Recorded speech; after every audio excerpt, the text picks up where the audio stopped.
कक्षा 9 के भैया बहन ध्यान दीजिए। पृष्ठ संख्या 14 पर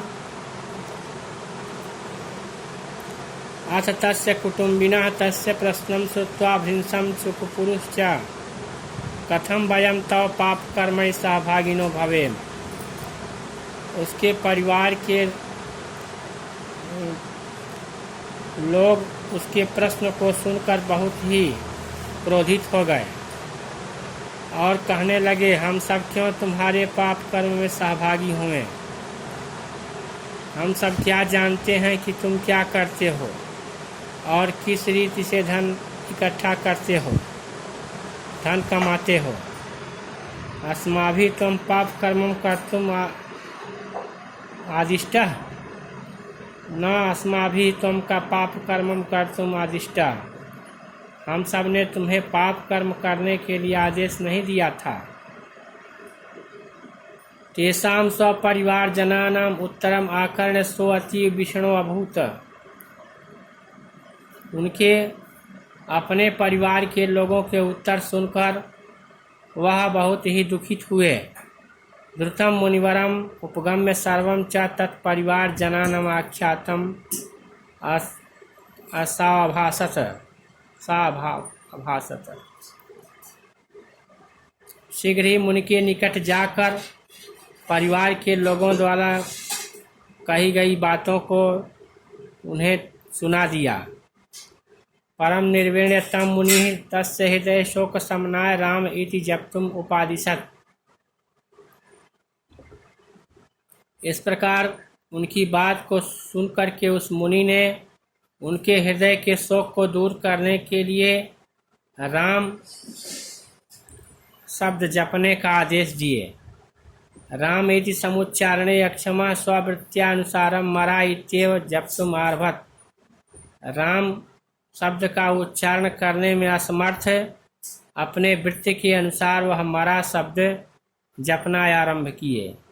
इत्थम असौ बहुवर्षाणि यावत् समाधौ लीनः तीव्रम तपश्चचार। इस प्रकार यह बहुत वर्षों तक समाधि में लीन होकर बहुत कठोर तपस्या किए। तपसि रतस्य तस्य शरीरम वाल्मीकि मृत्तिका भी आवृत्तम जातम। तपस्या में रत होने के कारण उनके शरीर पर चींटियों ने मिट्टी से ढक दिया। अथ कदाचित प्रचेतसा निरंतर जलधारया तस्य शरीरात् वाल्मीकि मृत्तिका परिश्राविता अभवत्। किसी समय वरुण के द्वारा निरंतर जल वर्षा करने के कारण उनके शरीर से चींटियों की मिट्टी बह गई। मृत्तिका भी तिरोहितम तस्य शरीरम पुनः प्रकटितम। मिट्टी से ढका हुआ उनका शरीर फिर प्रकट हो गया। ततो मुनिभिः सह संस्तुतो अभ्यर्थितश्च चक्षुषि उन्मील्योद उत्तिष्ठता। फिर वह मुनियों के द्वारा स्तुति किए जाने पर आँख को खोले और उठ गए।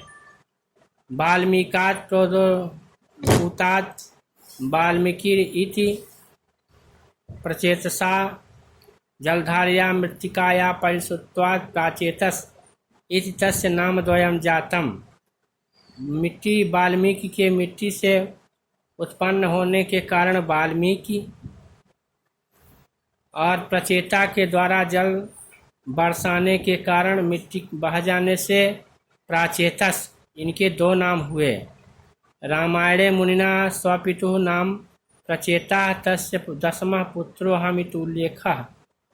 तथा च रामायण में महर्षि वाल्मीकि ने अपने पिता का नाम प्रचेता तथा उनका 10वां पुत्र मैं हूँ इस प्रकार उल्लेख किया है, जैसा कि उत्तरकांड में दिया है। प्राचेतसो अहम 10वां पुत्रो राघव नंदन। हे रघुनंदन, मैं प्रचेता का 10वां पुत्र हूँ। अथ कदाचित् सः ब्रह्मर्षे नारदात् भगवतो रामस्य लोक कल्याणकरं वृत्तं शुश्राव। इस प्रकार किसी समय महर्षि नारद से भगवान राम के लोक कल्याणकारी कार्यों को सुने। तदा प्रभृत्य रामचरितम काव्यबद्धम कर्तुम आकांक्षे। तभी से भगवान राम के चरित्र को कविता में निबद्ध करने की इच्छा करते थे। अथैकदा महर्षि माध्यम दिवसनाय प्रयाग मंडलांतर्गताम तमसाम नदीम गच्छनमासीत्। इस प्रकार एक दिन महर्षि दोपहर के समय प्रयाग जिला के अंतर्गत तमसा नदी की ओर जा रहे थे। तत्र वनश्रियं निरीक्ष्यमाणो महामुनिं स्वच्छन्दं विचरन्तं क्रौच मिथुनम एकम अपश्यत्। उस समय वन की शोभा को देखते हुए मुनि स्वतंत्रता पूर्वक विचरण करते हुए क्रौच पक्षी को देखे। क्रौच पक्षी के एक जोड़े को देखे। पश्चात्येव तस्य कश्चित् पाप निश्चयो व्याधा तस्मान् मिथुन एकम बाणेन बीजघान। उनके देखते ही देखते कोई पापी बहेलिये के द्वारा जो हंस के जोड़े में से एक को बाण से मार दिया गया। बाणेन विद्धम महितले लुंठनतम शोणित परितांगम तम विलोक्य क्रौची करुणया गिरा रुराव। बाण से विद्ध होने पर भूमि पर लौटते हुए खून से लथपथ पंखों वाले उसको देखकर क्रौची बहुत ही करुणापूर्ण वाणी में रोने लगी। क्रौच्याः करुणारवं श्रावं श्रावं मुनिहृदयालीनः शोकानल परिदुतः करुणरसः श्लोक छलाद हृदयादेव निर्गतो अभवत।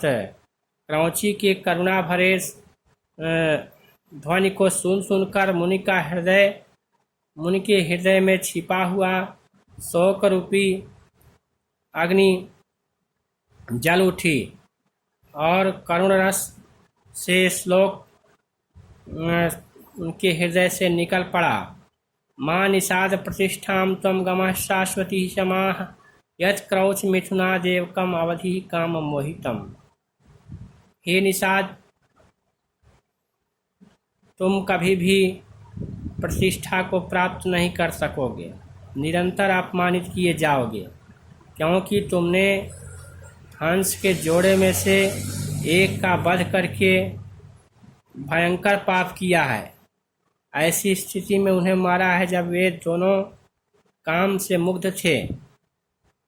काम मोहित स्थिति में मारने से तुम कभी भी प्रतिष्ठित दृष्टि से नहीं देखे जाओगे। आज के दिन इतना ही। धन्यवाद।